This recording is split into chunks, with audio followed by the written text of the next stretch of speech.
रणवीर सिंह साहब, मुझे सवाल ये करना था, एक बिल्कुल न्यूट्रल मैं आपसे एक्सपेक्ट कर रहा हूं, आप मुझे एक ऑनेस्ट आंसर करेंगे। जैसे चाइना की आर्मी उतनी बैटल हार्डन नहीं है। अच्छा, इंडिया की आर्मी जो है कि बैटल हार्डन्ड है, पिछले 10-15 साल से वॉर ऑन टेरर लड़ रही है, अपने बॉर्डर्स पे खड़ी है, ये वो। लेकिन जो लॉजिस्टिक सपोर्ट चाहिए, जैसा चाइना के पास है कि हर चीज की फैक्ट्री अपने अंदर है, उनको ना रशिया से लेना है, ना किसी और से लेना है, ना इजराइल से लेना है, तो वहां पे सडनली एक आपका गैप्स आते हैं। तो in case of a conflict, what is a real outcome और a natural outcome that you see? देखिए, सबसे इम्पोर्टेंट चीज है जो आपने बताया कि यस, ये बिल्कुल सही बात है कि चाइना की जो डिफेंस सप्लाईज है वो सेल्फ सफिशिएंट है, सेल्फ रिलायंट है, और हिंदुस्तान में वो अभी सलाहियत नहीं है। लेकिन हिंदुस्तान जब से आज़ाद हुआ है तब से इसी प्रकार से, इसी तरीके से उसने अपनी फौजें रखी हैं, और चाहे वो 62 की जंग हो, 65 की हो, 71 की हो, कारगिल की हो, या जो अभी हम प्रॉक्सी वॉर लड़ रहे हैं कश्मीर में या लाइन ऑफ कंट्रोल पर, तो हमारी जो सप्लाई चेन है वो बहुत ही सिक्योर्ड है। और आज तक कभी ऐसा नहीं हुआ कि हमारी सप्लाई चेन का कभी डिस्ट्रप्शन हुआ हो। हाँ, उसका एक बहुत बड़ा डिसएडवांटेज ये जरूर है कि हमारे पैसे बहुत खर्च हो जाते हैं उस चीज को मेंटेन करने के लिए। तो जहां तक अगर कॉन्फ्लिक्ट होता है तो उसका आउटकम क्या होगा, बड़ा इंटरेस्टिंग आपने एक सवाल किया है। तो मैं आपको as a defence journalist of Indian Defence Review, जहां पे हमें बहुत सारे इक्विपमेंट के बारे में हम लोग रिसर्च करते हैं, लिखते हैं और एनालाइज करते हैं, तो क्योंकि चाइना ने कोई भी जंग नहीं लड़ी और अभी रिसेंटली, और एक ही जंग में वो कामयाब हुए हैं, वो भी हिंदुस्तान के खिलाफ 1962 में। 1967 में एक मिनी वॉर हुआ था इंडिया और चाइना के बीच में, जिसमें चाइना का बहुत बुरा हाल हुआ था। उनके करीब 800 के करीब सोल्जर्स मारे गए थे। उसके बाद चाहे वो उनके रशिया के साथ में टकराव हो 67-68 का, शायद वो भी वाकया है, या वियतनाम के साथ में लड़ाई हो, Chinese have actually not one a war. जहां तक उनके इक्विपमेंट का सवाल है, इक्विपमेंट में जैसे मैं मिसाल के तौर पे आपको मैं एक एग्जांपल देता हूं, जो उनका एक बहुत ही केपेबल एयरक्राफ्ट उनके हिसाब से JF-20 है, जिसको वो स्टेल्थ मल्टी रोल फाइटर बोलते हैं। तो उसकी स्टेल्थ का आलम ये है कि उसमें कई बारी इनके जहाज जो है ये तिब्बत में परवाज बढ़ते हैं, तो वो इंडियन रडार्स में पकड़े गए हैं। और जो उसका जो इंजन है वो रशियन है, अंडर पावर्ड है। तो यानी कि जो उसकी जो कैपेबिलिटी की बात, थोड़ी मैं टेक्निकल बात कर रहा हूँ, जो उसकी कैपेबिलिटी जो वो बता रहे हैं, और उस कैपेबिलिटी को अचीव करने के लिए जो थर्स्ट टू पावर रेशो है वो काफी कमजोर है।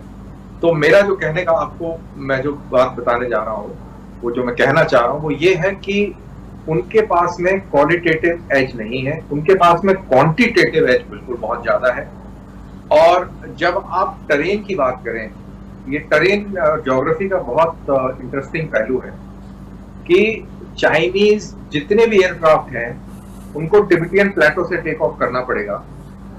और टिबेटियन प्लेटो से टेक ऑफ करने का मतलब है कि 12 से 14 हजार की ऊंचाई से अगर आप टेक ऑफ करेंगे तो एयरक्राफ्ट का ऑल ऑफ वेट जो होता है विद आर्मामेंट वो बहुत कम हो जाता है। मिसाल के तौर पर, अगर एक MI-17 हेलीकॉप्टर जो कि पाकिस्तान में भी है, इंडिया में भी है, अगर वो लेह से परवाज भरता है सर्दियों के मौसम में, तो वो 28 ट्रुप्स लेके जा सकता है, fully armed and fully equipped. अगर वही एयरक्राफ्ट गर्मियों में टेक ऑफ करता है बिकॉज ऑफ रेरिफाइड एटमॉस्फेयर, तो वो 2 ट्रुप्स से ज्यादा लेके नहीं जा सकता। तो ये एक ड्रॉप इन परफॉर्मेंस रहता है।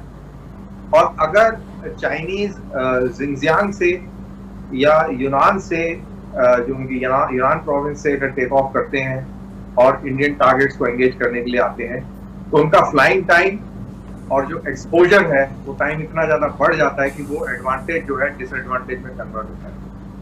What I am trying to basically say is कि इतना चाइनीज का इतना ज्यादा वो नहीं है, और जो उनकी जो फोर्स डिस्ट्रीब्यूशन है, जिस तरीके से अमेरिका और जापान और ताइवान उधर लामबंद है, जिस तरीके से वियतनाम अलर्ट पे है, और आसियान कंट्रीज जो है इंडिया की तरफ देख रहे हैं, बिकॉज इंडिया की तरफ से उनको सिक्योरिटी मिलती है साउथ चाइना सी में।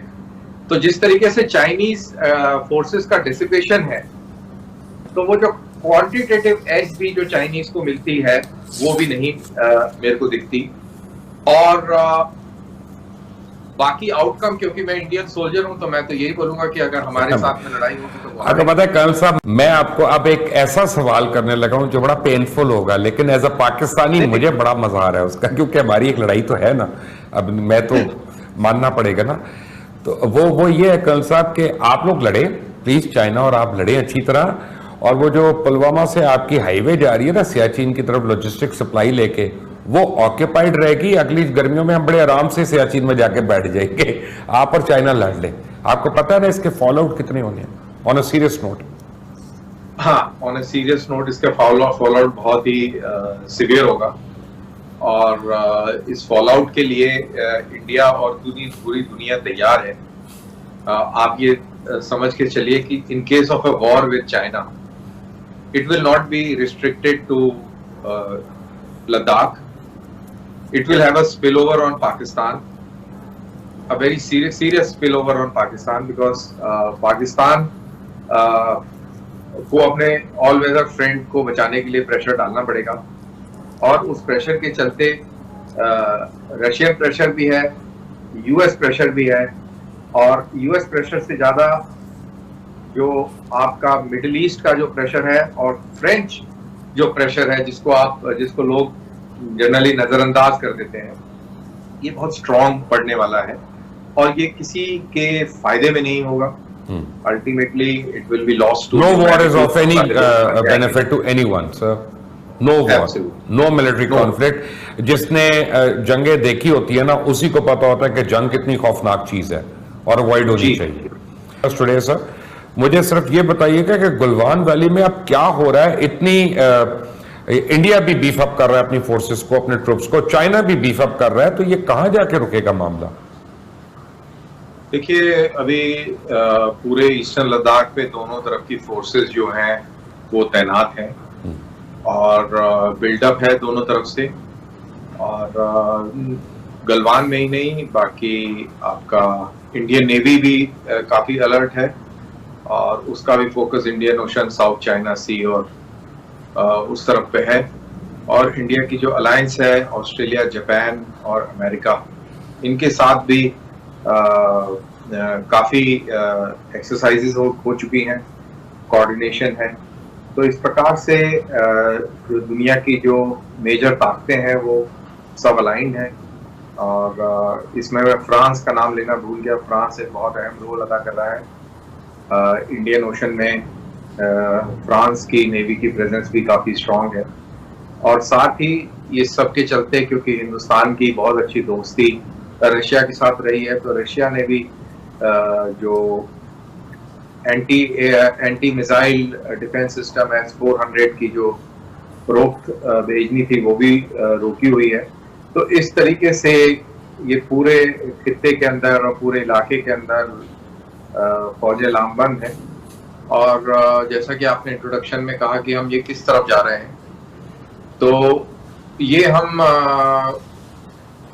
किसी कशीदगी की तरफ ही जा रहे हैं जिस हिसाब से लग रहा है, क्योंकि इंडिया ने 6 राउंड फौज मिलिट्री टू मिलिट्री कर रहे हैं चाइना के साथ, जो कि कामयाब नहीं रहे हैं। और उधर अगर आपको मालूम होगा कि एयर डिफेंस जोन जो चाइना ने इस्टेब्लिश किया था और उसका ऐलान किया था, कल ही किया था, तो उस एयर डिफेंस जोन का उल्लंघन किया अमेरिकन B-52 बॉम्बर्स ने। ये बात ही चाइना सी की मैं कर रहा हूँ, जहाँ पर शिंकाकू आइलैंड्स हैं। तो इस तरीके से जो दुनिया के अंदर पूरी बिसाख बिछी हुई है, और दूसरी तरफ चाइना और पाकिस्तान और ईरान ये एक तरफ लामबंद अलग हो रहे हैं।